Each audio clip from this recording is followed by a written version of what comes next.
What up? Welcome back to another Commander deck list. Today we're covering Archidekts November 2025 deck building contest. These are monthly things that Archidekt puts on. Typically want to make like a cool deck. This month was build a Commander Legal Kindred or Typal deck in colors that you wouldn't expect for that creature type. For example, Gruul, Merfolk, Tamer, Vampires. Decks judge creativity. The judging, I don't really care. I kind of just like it because it's an interesting way to think about building a deck that I wouldn't typically think about. Either way, I went with a Kindred deck, and that would be Jeskai Beasts with like a Flicker sub-theme. Headed by Bruce Tarl, who's, he's kind of like the guy that heads all the beat. He's the herder, right? He's red and white. When he enters or attacks target creature, gains double strike and lifelink. And then I'm playing Sakashima for blue. Kind of for blue, but also he can enter as a beast, So he's kind of a beast. But yeah. The way I kind of made this deck was I kind of just like went through beasts. And then I saw like, ooh, Displacer Kitten. Ooh, Felidar Guardian. There's like some pretty good things you can do with these cards. And I'm like, you can just flicker them. And then, I don't know, play like cards with really, really good ETB effects. Either way, the deck is a Jeskai Beast themed tribal deck with, a bunch of the standard tribal support. Going over the deck list, so we got Arcane Signet, which, the CMC, like the curve of this deck isn't great, so we need to run quite a few ramp artifacts. Conjurer's Mantle, 2-mana equipped creature gets +1/+1, has Vigilance. When it attacks the top 6 cards you library, you may reveal a card that shares a creature type with that creature from among them, put it into your hand, so it can search your top 6 for a beast when you attack with a beast. Door of Destinies, enter, choose creature type. Whenever you cast a spell of the chosen type, put a charge counter on it, and creature control of the chosen type get +1/+1 for each charge counter on Door of Destinies, so just pump all your beasts. Foul Stone is ramp. Herald's Horn makes our beast cost 1 less, and at the beginning of your upkeep, look at the top card of your library. If it's a beast, you may reveal it, put it into your hand. Patchwork Banner is a 3-mana mana rock that also gives all our beasts +1/+1. Pillars of Origin, 2 mana, enters, choose a creature type, add 1 mana of any color over the mana pool, spend this mana only to cast a creature spell of the chosen type. It's pretty much an Arcane Signet in this deck. It won't let us cast like instant sorceries or anything, but we can just use this for creatures. Pyre of Heroes, 2 mana, pay 2 tap, side creature, search your library for a creature card that shares a creature type with a sacrifice creature and has converted mana cost equal to 1 plus creature's converted mana cost. Put that card on the battlefield and then shuffle your library. Activate this ability only anytime you can activate a sorcery. It's Breeding Pool, but for Breeding Pool? Wait, pod? Something pod. Breeding Pool's a land.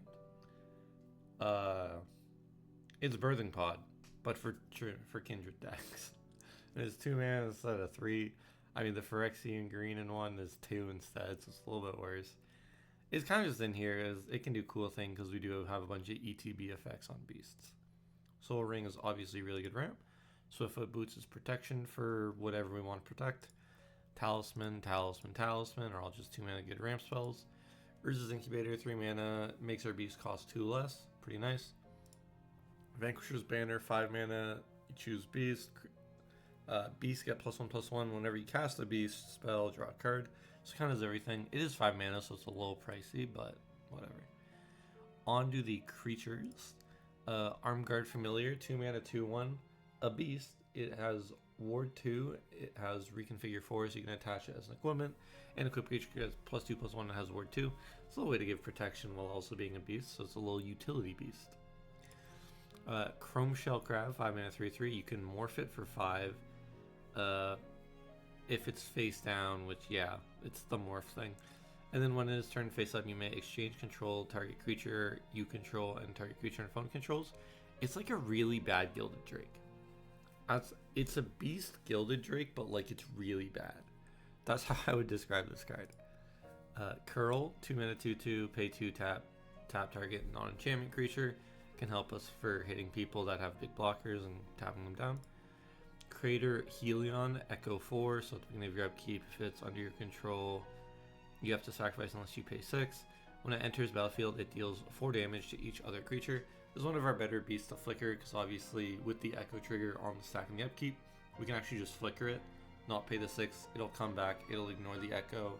And yeah, we didn't pay 6, we paid like 1 or 2 for the flicker of 6/6 that deals 4 to another creature on ETB. Cryptic Annelid, 4 mana 1/4. When it enters, scry 1, scry 2, scry 3.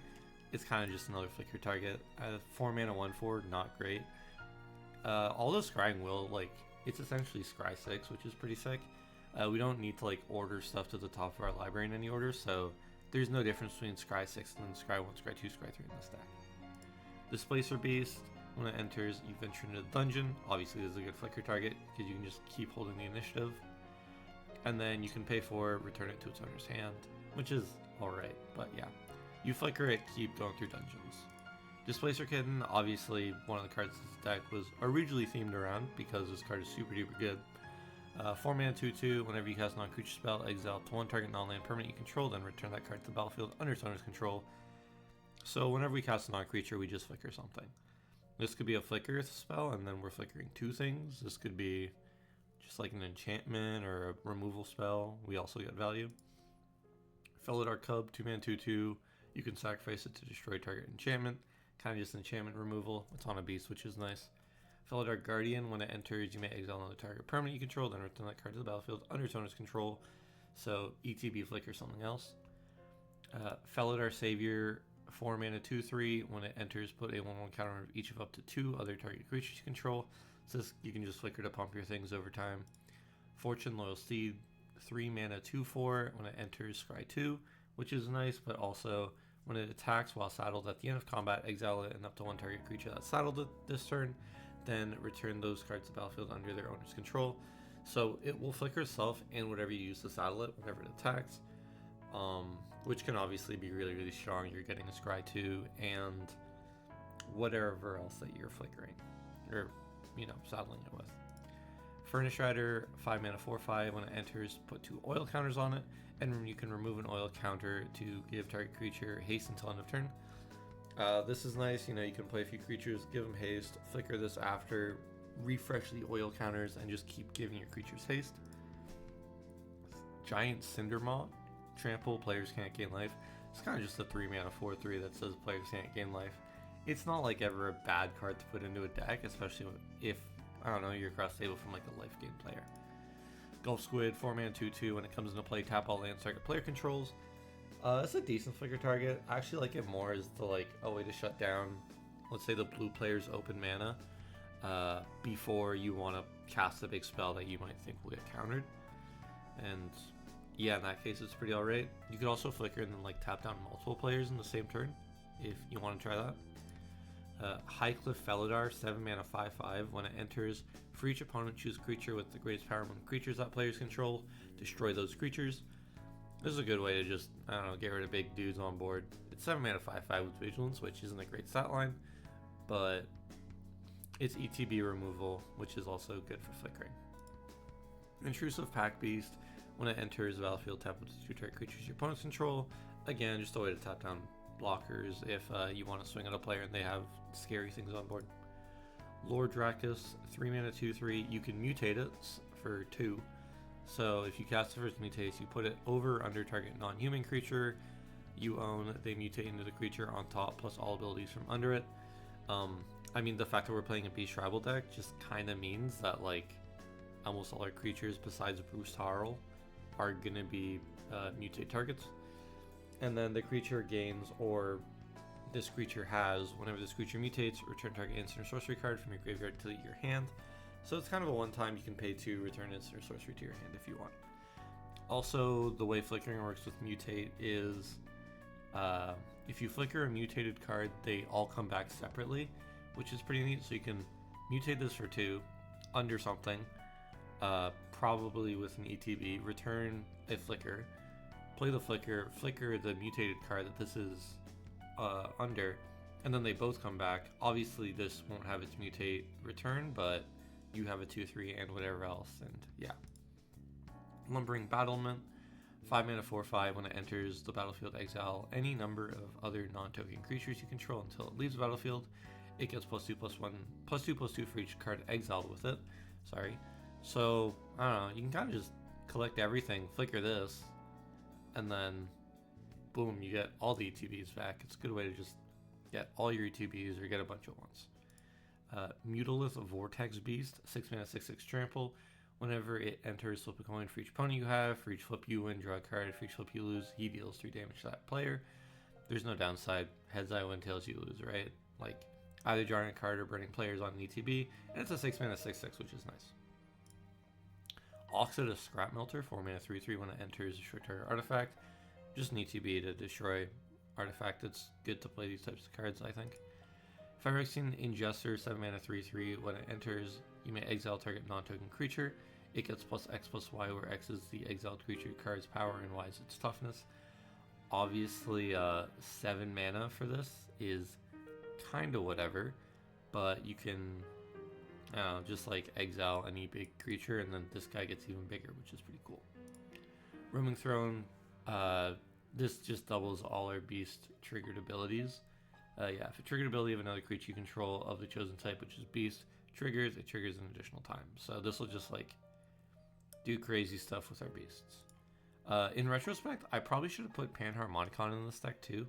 Kind of forgot about that card while I was building this. But yeah. The Salt Road Pack Beast, 6 mana, 4/3, costs 1 less for each creature you control. When this creature enters, draw a card. It's ETB, draw a card, and usually you're not paying 6 for a 4/3. Probably closer to like 3, maybe 2. Shrapnel Slinger, 2 mana, 2/2. When it enters, you may sacrifice a creature. When you do, destroy target artifact and opponent controls. This can always just like target itself. This kind of reads as like 2 mana, sorcery speed, destroy target artifact and opponent controls. I believe you could also... never mind, I was about to say, I think you could flicker those target itself, but you wouldn't be able to. I don't think. You might be able to flicker this with the ETB trigger on the stack, and then like the first trigger target this. I don't know, probably not. Territorial Bruntar, 6 mana, 6/6, reach. Whenever a land you control enters, exile target card from top of your library until you exile a non-land card. You may cast that card this turn. I don't know, landfall, just get a card that you can play for the rest of the turn. It's pretty sick, especially when your hand is empty. Besides that, yeah, 6 mana, 6/6 with reach, which isn't bad. Kind of weird it has reach, seeing as like, you know, it's a beast, but I won't complain. Titan of Litjara, 6 mana, 6/6, choose a creature type. It is that type in addition to its other types, and whenever it enters the battlefield or attacks, you may draw a card for each other creature you control that shares a creature type with it. If you do, discard a card. So it's just ETB, or on attack, you just draw a bunch of cards, which is always good. Honor the Enchantments. From the Rubble, 6 mana. As it enters, use creature type. At the beginning of your end step, return target creature card of the chosen type from your graveyard to the battlefield with finality counter on it. 6 mana for this is a little weak, but a lot of our beasts are like in the 4 to 6 mana range, so in 2 turns this just gets its value back. Kindred Discovery, I think it's probably like one of the, if not the best Kindred cards in the game. As it enters, choose creature type. Whenever a creature you control the chosen type enters or attacks, draw a card. It's just, there's so much draw on this card. I don't think it's as good as if you play it in a deck with like a lot of smaller creatures, because you can't get them out as quickly or attack with them as quickly again. You have to draw the cards, but still pretty good. Molten Echoes, 4 mana. As it enters, choose creature type. Whenever a non-token creature of the chosen type enters the battlefield under your control, make a token that's a copy of that creature. That token gains haste. Exile it at the beginning of the next end step. Obviously, this tokens will also trigger the ETBs again, so this is kind of like an ETB doubler. And obviously it says when it enters, not when it is cast and enters. So you can flicker something and then make another copy as well. Like play something, make a copy, flicker it, make another copy. You're getting, what, 4 ETBs off of 2 spells. And you're getting 2 rush guys that, you know, might be like 4 or 5 up to 6 power that can hit for free because they're going to go away anyway. Reflections of Litjara, 6 mana. When it enters, choose a creature type. Whenever you cast a spell of the chosen type, copy that spell. Again, just like double all your ETBs kind of. And obviously, yeah, doubling, like paying 6 for a 6/6 beast isn't great. Paying 6 for 2 6/6 beasts, a lot better. And they shall know no fear. Choose creature type. Creature control of the chosen type get +1/+0 gain indestructible until end of turn. Obviously, you could just play like Flawless Maneuver or any of the many other give all your creatures indestructible until end of turn. This one is just more on theme to tribal decks because it buffs all of your beasts only, and I thought that's fun in the deck. Arcane Denial, it's counterspell. We're in Jeskai, we might as well play good out of like Beast and Flicker and Kindred type cards. Chaos Warp, same thing. Just really good removal. Oh, these are instants. I'm silly, but yeah. On the instants, I guess. Haha. Cloud Shift, 1 mana Flicker something. Pretty good. Counterspell is a counterspell. Ephemerate, 1 mana Flicker something, but it has rebound, so you flicker it again at the beginning of your next turn. Essence Flux, 1 mana Flicker something. If it's a spirit, it gets 1/1. Irrelevant. It's 1 mana Flicker something. Generous Gift just destroys permanent. Also makes an elephant. Unfortunately, the elephant isn't a beast. I would play. I really wish the elephant was a beast, but yeah. I mean, just like cheat and play Beast Within instead and be like, this is a generous gift, but it makes a beast instead. But that might be broken because, like, I don't know, generous gift, or you destroy one of your own lands to make a beast, and then you do more beast stuff. Maybe not.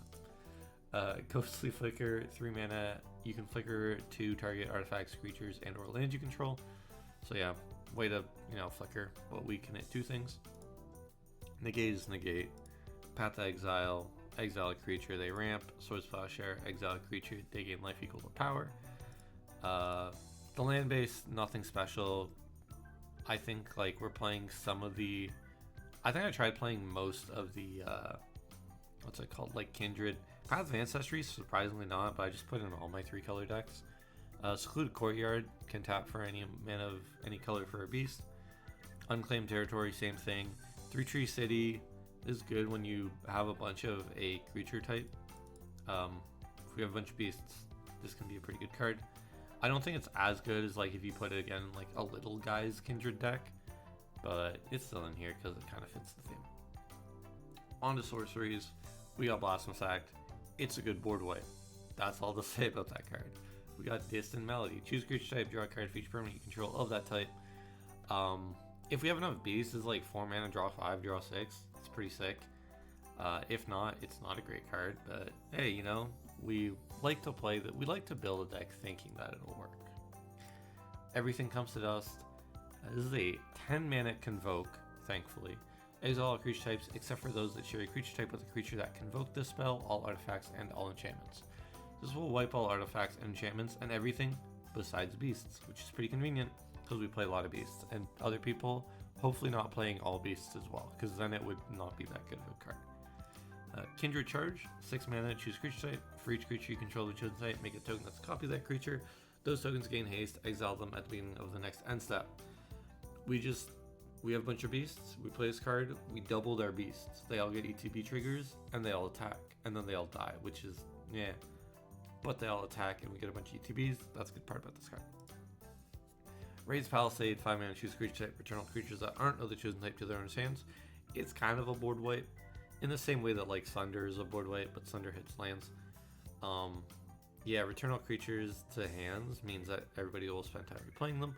Obviously, something like the Elf player is a lot less affected from that than like, I don't know, the big stompy guy is, but whatever. That's kind of how decks work.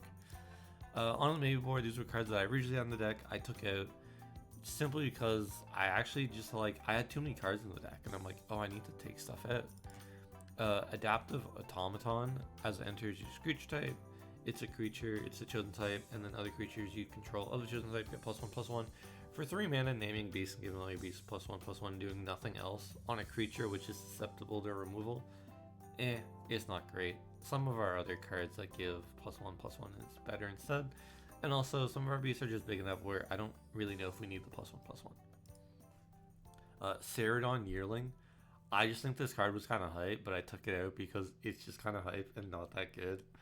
If you don't play this card on 2 mana, why are you playing this card? It's 2 mana, 2/2 with Vigilance Haste, which is pretty cool.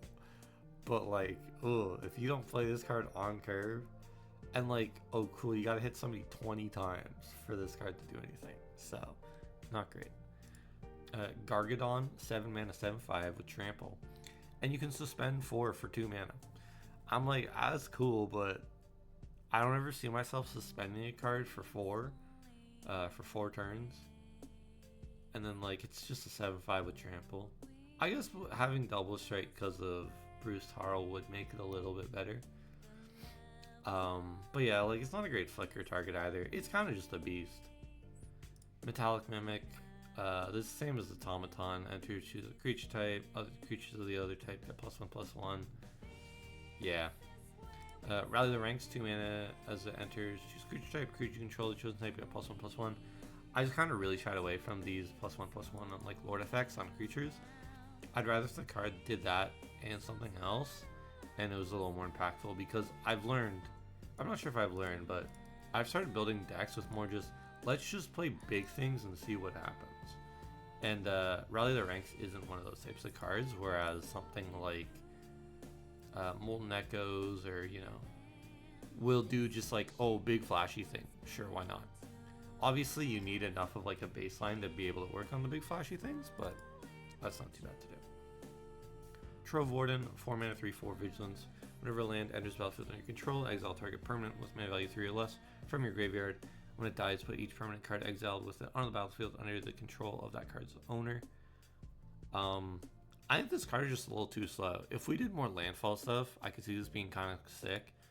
Also, sorting by mana value, we don't actually have that many like CMC 3 or lower beasts that are crazy cards to hit from our graveyard. So yeah. And then I think, yeah, the last one, Trusty Pack Beast, 3 mana, 2/3. When it enters, return target artifact card from your graveyard to your hand. Just like, I don't know. None of these cards are crazy enough where like we need them to succeed, so yeah, it's on the deck. Just quickly talking about mana curve. Yeah, this curve is weird. We have like a lot of 6s and 5s and 4s, but I think recently I've just been building decks that are too much in like the 2 to 3 range. Overall, this deck apparently is a 4. Sakashima, Felidar, Guardian, Molten Echoes. Yeah, that's fair, I guess, right? Molten Echoes enters, make a copy.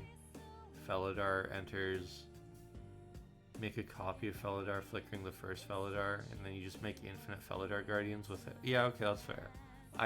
Sure, I understand that. Besides that weird combo, like the weird infinites, this deck I think is very solidly bracket 2. I think even with the infinites, it's probably bracket 3, because there's no way to find them. And then you can't really like, yeah, there's no tutoring. They're not really, really fast. I guess you high roll into them, but like, I don't know. For bracket 2 high rolls, they could easily beat a bracket 3, maybe a bracket 4. So yeah. Either way, that's the deck. Thank you very much for watching. Right now I'm building a Gruul deck because I'm like, I really haven't built Gruul. Like in paper at least. So I've been working on that. Probably have that done for next week. But until then, thank you very much for watching. I'll see you next week. Bye bye.